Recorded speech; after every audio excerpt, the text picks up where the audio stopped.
Prepare to journey into a world where conventional notions of strength and weakness are turned upside down.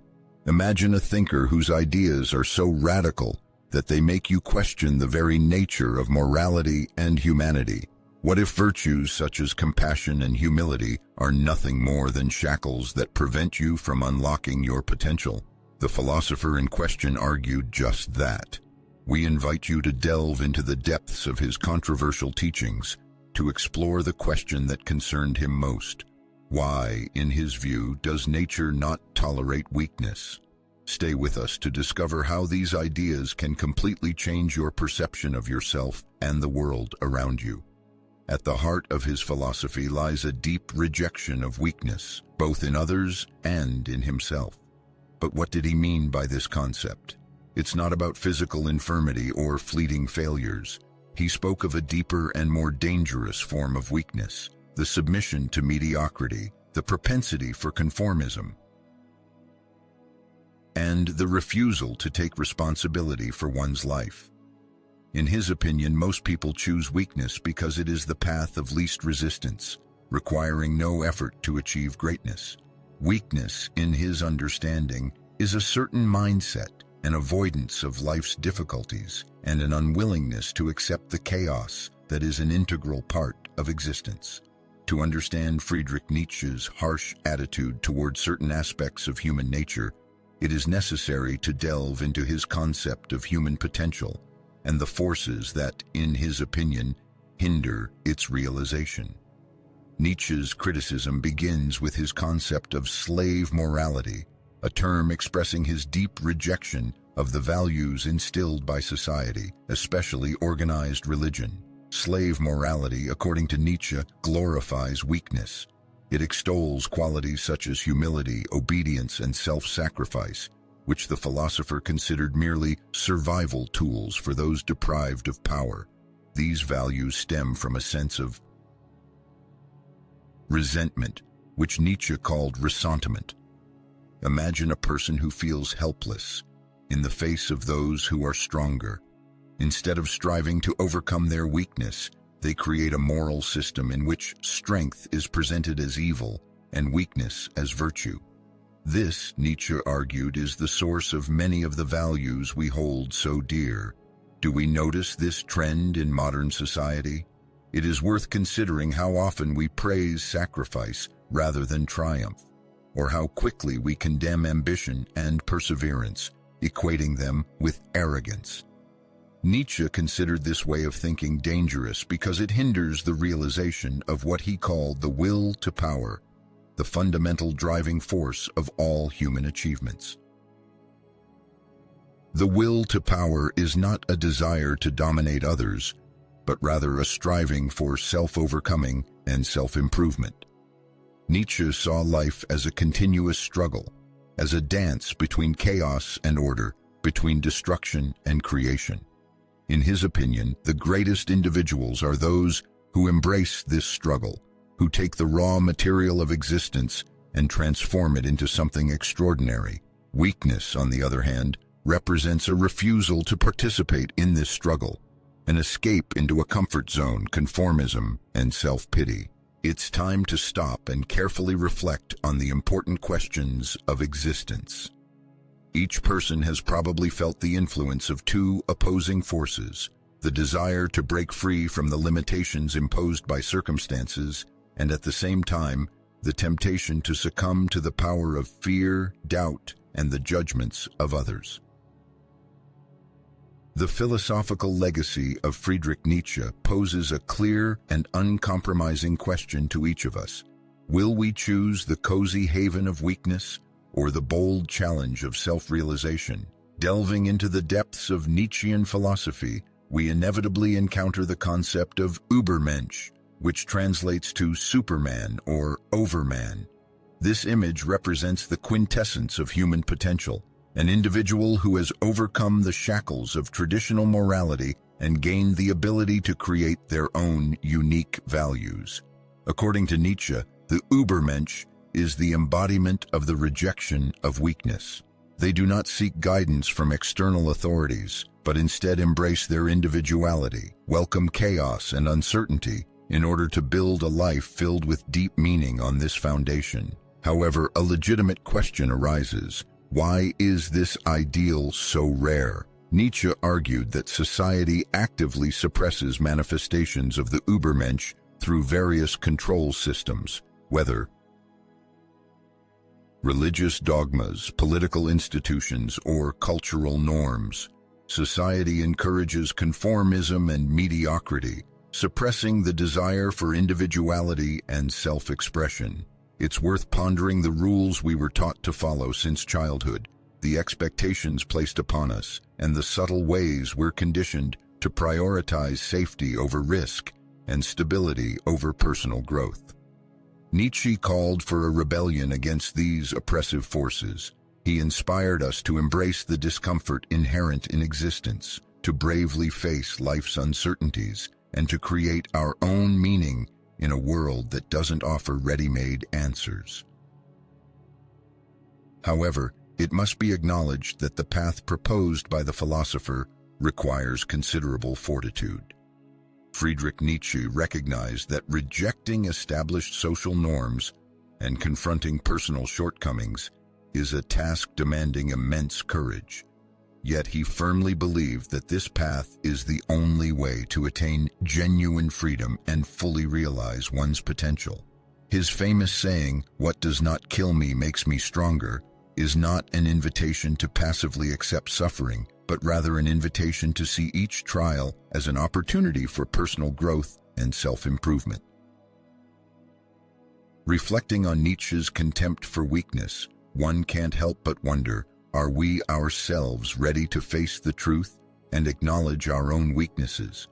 Do we possess the courage to gaze into the abyss, question the values instilled in us, and build a life filled with meaning and strength? Or, like many, will we choose the comfortable swamp of mediocrity? Delving into Nietzschean criticism of weakness, it's worth exploring how his ideas relate to the challenges and contradictions of the modern world. Nietzsche's philosophy is not merely a critical analysis of social values, but a kind of guide to personal transformation, a call to cast aside the prevailing grayness and awaken the potential dormant within us. To grasp the essence of Nietzsche's rejection of weakness, it is necessary to explore its origins. The philosopher believed that weakness is not a natural phenomenon, but a product of culture and social norms. According to Nietzsche, society encourages conformity and suppresses expressions of individuality. One need only look at the systems that define our lives. Educational institutions where obedience is valued over creativity, workplaces where following instructions prevails over innovation, and religious institutions that place submission above self-expression. Nietzsche argued that these perpetuum mobile systems perpetuate a culture of weakness, depriving people of the desire to question authority and challenge the existing order. It's worth considering how this manifests in everyday life. Have you ever felt pressure to hide your true self in order to conform to accepted norms? Did the desire for more success, more freedom, more meaning evoke feelings of guilt? Nietzsche's philosophy is a radical protest against such pressure. He calls for us to reclaim our strength, question the rules we were taught to blindly follow, and forge our own unique path. At the heart of Nietzsche's critique lies his profound understanding of the phenomenon of herd mentality. He viewed the herd as a collection of people who mindlessly adhere to accepted standards without bothering to question their purpose. Herd mentality, according to the philosopher, flourishes in an environment of fear of standing out from the crowd, fear of possible failures, and fear of taking responsibility for one's own life. This way of thinking seeks comfort in conformity, avoiding the discomfort that accompanies individuality. However, it is in individuality that Nietzsche saw the highest manifestation of human existence. For him, the greatest tragedy lies not in defeat, but in an unfulfilled life, spent avoiding risks, suppressing one's own desires, and striving to meet the expectations of others. He asserted, the individual has always had to struggle to keep from being overwhelmed by the tribe. If you try it, you will be lonely often and sometimes frightened, but no price is too high to pay for the privilege of owning yourself. It's worth pausing for a moment and reflecting, how often do each of us sacrifice our uniqueness for the approval of others? How often do we prefer comfort over authenticity? Nietzsche's call is complex yet necessary. Do we have the courage to embrace our individuality, even if it means being alone? According to the philosopher, this courage is the quintessence of human existence.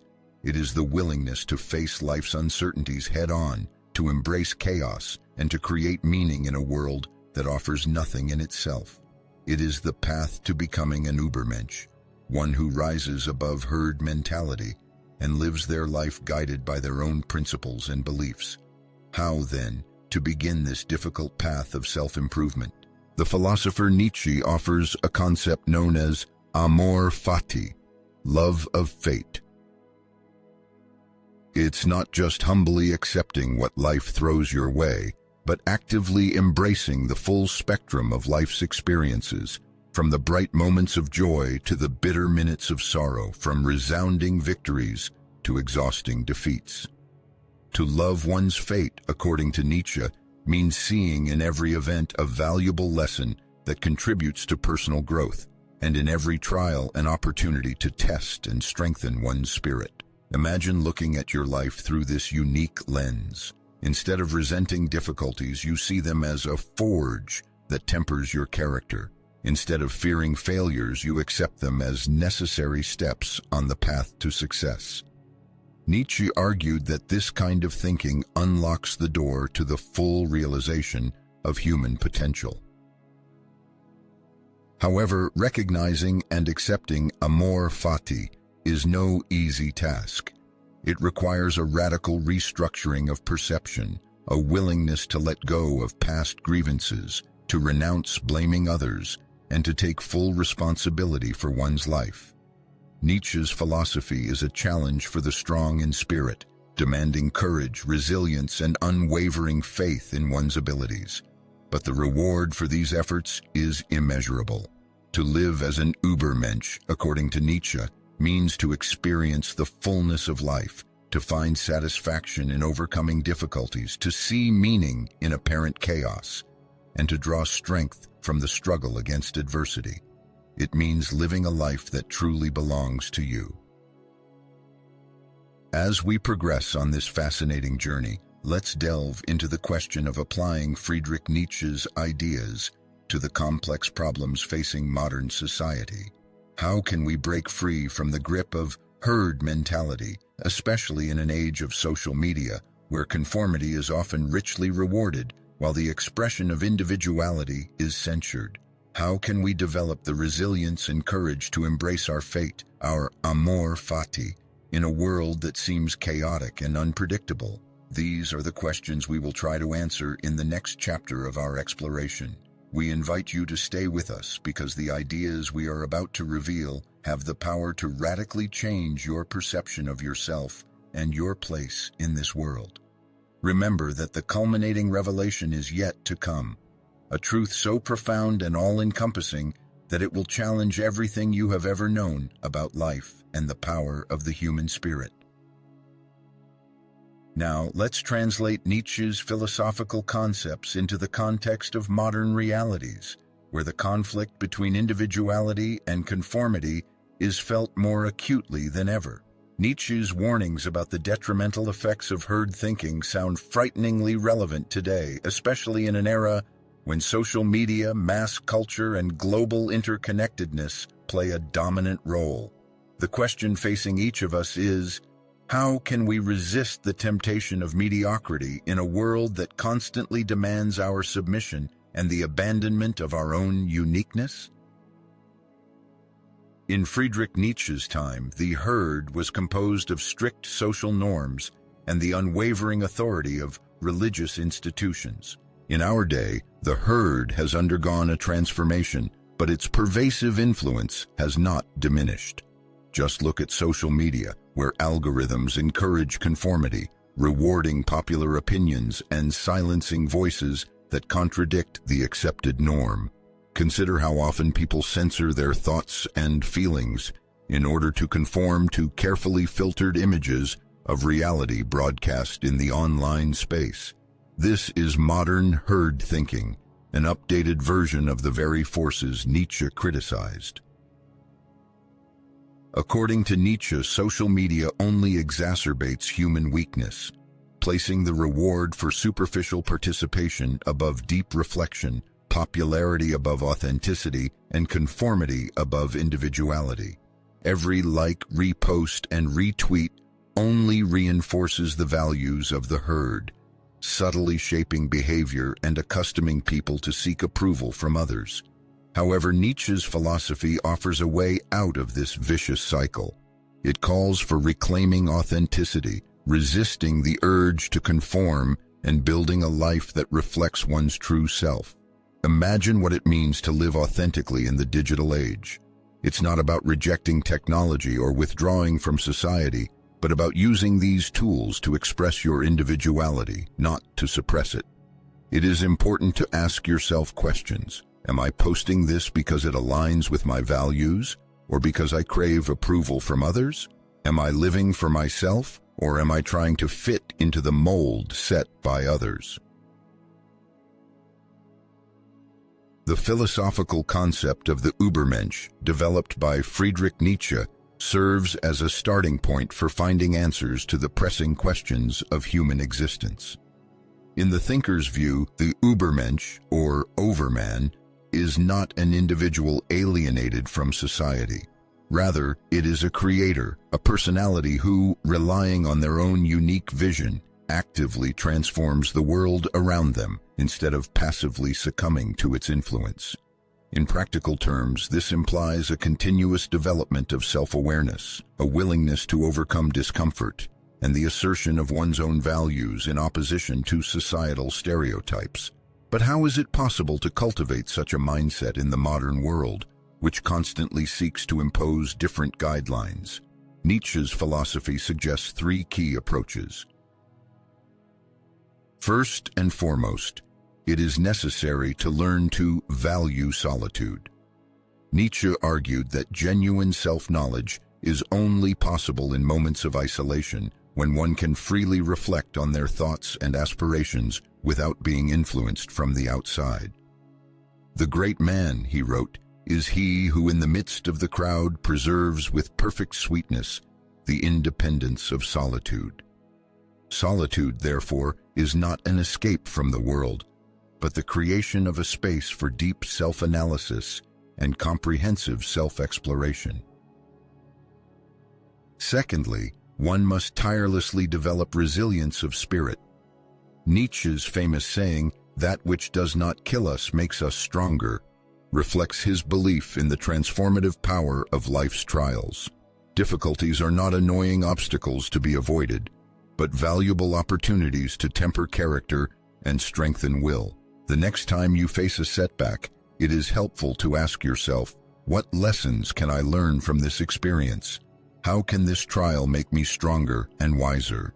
Thirdly, it is necessary to accept the burden of responsibility for one's own existence. Friedrich Nietzsche vehemently rejected the widespread tendency to shift blame for life's troubles onto external circumstances and forces. In his deep conviction, genuine power and greatness of spirit grow from a conscious acceptance of personal decisions and the active creation of one's destiny. It is important to emphasize that this does not mean ignoring the harsh reality of systemic oppression or denying the existence of social barriers that hinder self-realization. Rather, it is a resolute refusal to allow these factors to wholly determine the trajectory of life and limit potential. The essence lies in the tireless search for ways to overcome obstacles, the ability to adapt to difficult conditions, and the pursuit of prosperity, despite all the vicissitudes of fate. Let us turn our gaze to the emotional component of Nietzsche's philosophical legacy. At the very heart of his critique of weakness lies not a harsh condemnation, but an inspiring call to action. He was well aware that the internal struggle with manifestations of weakness is an integral part of the human experience, filled with fears, doubts, and a sense of insecurity in one's own abilities. However, he also believed that it is this relentless struggle that gives life true meaning and depth. Recall if you have ever faced a moment of profound doubt, a period when you painfully questioned your abilities, purpose, or self-worth. Nietzsche's philosophy addresses these complex experiences directly. It insistently reminds us that doubt is not a sign of defeat, but a powerful catalyst for personal growth and self-improvement. It is in moments of uncertainty that we are presented with a unique opportunity to face our weaknesses, challenge established limitations, and become incomparably stronger in spirit. Everyone faces difficulties, whether it be routine at work, restrictive relationships, or limiting beliefs. In such situations, Nietzsche would ask, are you ready to bravely face these challenges? Are you ready to accept the inevitable discomfort of change for the sake of creating a life full of your true potential? As we approach the end of this philosophical journey, we will reveal the deepest meaning of Nietzsche's philosophy, capable of changing your perception of yourself and the world. Nietzsche challenges humanity to have the courage to look into the abyss, to accept the chaos of existence, and to create meaning in a world that does not offer it on its own. In the final part of this study lies not just a conclusion, but a beginning, a call to awaken inner strength and live a life filled with purpose, authenticity, and power. It is time to move on to the culmination of Nietzsche's philosophy, to a truth so deep and complex that it requires us to have the courage to face the very essence of our existence. At the heart of Nietzsche's critique of weakness lies a call to overcome it. He sets before us the task to look into the abyss of life's uncertainty, the absence of meaning and chaos, in order to emerge from it stronger, more authentic, and more alive than before. Friedrich Nietzsche envisioned life not as a complex problem to be solved, but rather as a blank canvas intended for painting, or as an exciting dance full of energy and passion. Those who are weak in spirit perceive life as a heavy burden, strewn with obstacles and suffering, while strong individuals, the so-called supermen, see it as limitless opportunities for self-realization. They gladly embrace the chaos and unpredictability of life, using its challenges as valuable material for creating something extraordinary. But how does one achieve this state? Nietzsche's answer is both inspiring and awe-inspiring. One must become the creator of one's own life. This does not necessarily mean transforming into an artist or inventor, although that is possible. Rather, it is about accepting responsibility for shaping one's life, one's values, and one's destiny. Creativity in Nietzsche's philosophy is seen as the highest manifestation of the will to power, as it requires a person to confront the emptiness of life and fill it with their own meaning. It is here that the concept of eternal recurrence comes into play, a thought experiment proposed by Nietzsche to question our attitude towards life. Imagine, he said, that you had to live your life over and over again, exactly as it is for all eternity. Every choice you make, every action you take, would be repeated endlessly. How would this realization affect your life? Would you embrace every moment, knowing that it would echo forever, or would you recoil from the thought, overcome with regret and fear? Friedrich Nietzsche presented the concept of eternal recurrence not as a dogmatic truth, but as an intellectual experiment designed to encourage people to live each moment of life meaningfully, bravely, and sincerely. This idea poses a profound question to each of us. If existence were doomed to repeat itself endlessly, would we be satisfied with how we are living now? It is worth pondering this question in the context of personal experience. Do our actions and decisions truly reflect our innermost values and aspirations? Do we have the courage to accept the challenges of fate, or does fear force us to shy away from them? Nietzsche's philosophy encourages us to perceive life not as a series of events that we simply have to endure, but as a work of art that we create ourselves, shaping it with our decisions, overcoming difficulties, and celebrating victories. One must not forget the abyss, about which Nietzsche said, "When you look long into an abyss, the abyss also looks into you." This phrase expresses the existential problem of confronting the uncertainty of being. The abyss symbolizes emptiness, the absence of an initially given meaning in the universe. For many, the realization of this fact can be frightening, but Nietzsche saw it as liberation. The absence of meaning is not a curse, but an opportunity, granting the freedom to create one's own meanings and live an authentic life. Friedrich Nietzsche called on humanity to embrace this freedom, discarding the comforting mirages of external control, be it religious dogmas, ossified traditions, or the dictates of public opinion, and to take on the burden of responsibility for their own life path. This task is not easy, requiring the courage to face one's fears, doubts, and weaknesses with ruthless honesty. However, according to the philosopher, this is the only way to find true strength and realize one's potential. Summarizing this exploration, it is worth reflecting once more on the lessons taught by Nietzsche. Weakness, in his view, is not an innate quality, but a conscious choice, a way of thinking that puts personal comfort above the pursuit of development, conformity above the expression of individuality, and passivity above active action. Strength, on the other hand, lies in the courage to face life's challenges, embrace the chaos of existence, and create meaning where there seems to be none. This path is not for the faint of heart.